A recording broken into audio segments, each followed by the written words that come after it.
ಮನೆಯ ಹಣಕಾಸನ್ನ ನಿಭಾಯಿಸಿಕೊಂಡು ಹೋಗುವವರೇ ಮಹಿಳೆ.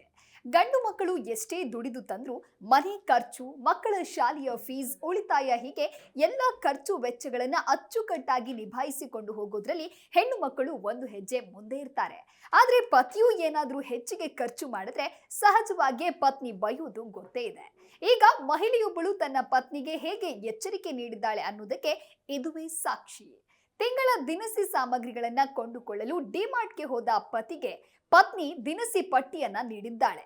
ಆದ್ರೆ ಜೊತೆಗೆ ಈ ಪಟ್ಟಿಯಲ್ಲಿ ಬರೆದ ಕೆಲವು ಸಾಲುಗಳನ್ನ ನೋಡಿ ಪತಿಗೆ ಶಾಕ್ ಆಗಿದೆ. ಅಷ್ಟಕ್ಕೂ ಅಂತಹದ್ದು ಏನಿದೆ ಅಂತೀರಾ? ಹೌದು, ಈ ಚೀಟಿಯಲ್ಲಿ ಮನೆಗೆ ಬೇಕಾದ ದಿನಸಿ ವಸ್ತುಗಳ ದೊಡ್ಡ ಲಿಸ್ಟೇ ಇದೆ. ಆದ್ರೆ ಈ ಚೀಟಿಯ ಹಿಂಭಾಗದಲ್ಲಿ ಬೇರೆ ಪ್ರಾಡಕ್ಟ್ ಅನ್ನ ತೆಗೆದುಕೊಂಡು ಬಂದ್ರೆ ಮನೆಗೆ ಸೇರಿಸೋದಿಲ್ಲ ಅಂತ ಹೆಂಡತಿ ಬರೆದಿದ್ದಾಳೆ. ಪತ್ನಿ ಬರೆದ ಈ ಸಾಲುಗಳನ್ನ ತನ್ನ ಗೆಳೆಯ ಶೇಖರ್ಗೆ ತೋರಿಸುತ್ತಾ, ಇದು ತನ್ನ ಹೆಂಡತಿ ತೇಜು ಬರೆದುಕೊಟ್ಟ ಪಟ್ಟಿ, ಹಿಂದೆ ಏನೋ ಬರೆದಿದೆ ಅಲ್ವಾ ಅಂತ ನೋಡಿದ್ರೆ ಈ ರೀತಿ ಬರೆದಿದ್ದಾಳೆ. ಡಿಮಾರ್ಟ್ಗೆ ಬಂದಾಗೆಲ್ಲ ಕೆಲವೊಮ್ಮೆ ಬೇಡವಾದ ವಸ್ತು ತೆಗೆದುಕೊಂಡು ಹೋಗ್ತೇನೆ, ಅದಕ್ಕೆ ಹೀಗೆ ಬರೆದಿದ್ದಾಳೆ ಅಂತ ಇಬ್ಬರು ಕೂಡ ಈ ಸಾಲುಗಳನ್ನ ಓದಿ ಜೋರಾಗಿ ನಕ್ಕಿದ್ದಾರೆ.